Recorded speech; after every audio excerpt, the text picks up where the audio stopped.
back. This is probably going to be the quickest video I've ever made. We're just going to take some sweet potatoes. I got 3 pounds of them, and I'm just going to cook them in the crock pot. And yeah, these are going to go on low for, I don't know, while I'm at work tomorrow. So I'll come back when they're done. Cooked on low for like 9.5 hours while I was at work. They were probably done at like 5 hours, but no one was here to turn them off, so they're fine. Nothing wrong with them. I'm just going to slice these open, like down the middle, and then scoop out the inside. I went to Paula Deen's restaurant last month, and they had some sweet potato casserole kind of stuff, and I'm gonna try and recreate that because it was like some of the best stuff I've ever tasted in my life. So anyway, here goes nothing. Alright, so I got all of those peeled, and I'm just gonna take this big fork thing and smash them up.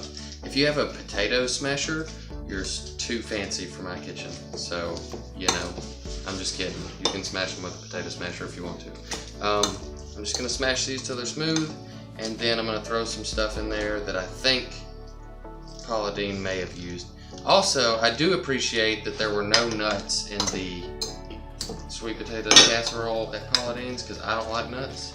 And that's the cool thing about making stuff yourself. If you don't like stuff, you don't have to put it in there. So, go me.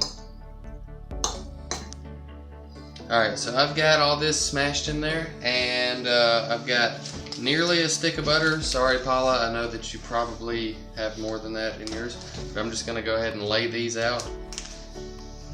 I've got them cut in like 1/4 inch sections. That's probably like a 1/2 tablespoon or so each. And they're not going to be even, so through the magic of camera, I'm going to fix that right now. Alright, so I got that spread out, and then I'm going to hit it with a little bit of cinnamon.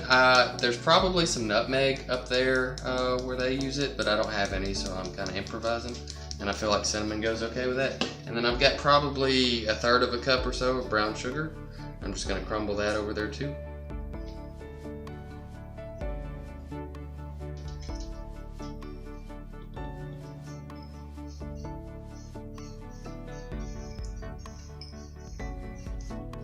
Alright, and then I took some some marshmallows and cut them in half.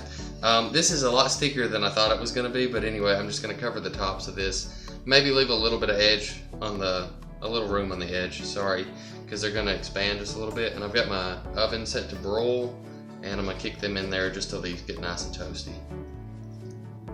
Alright guys, so a little tip, keep an eye on your marshmallows if you kick the broiler on, because about 1.5 minutes in they were probably done, and at 2 minutes they started getting a little bit overdone. But anyway, kicked it over to 350, moved them down off the top rack, and then let them go for another couple of minutes just so all the butter and stuff got melted.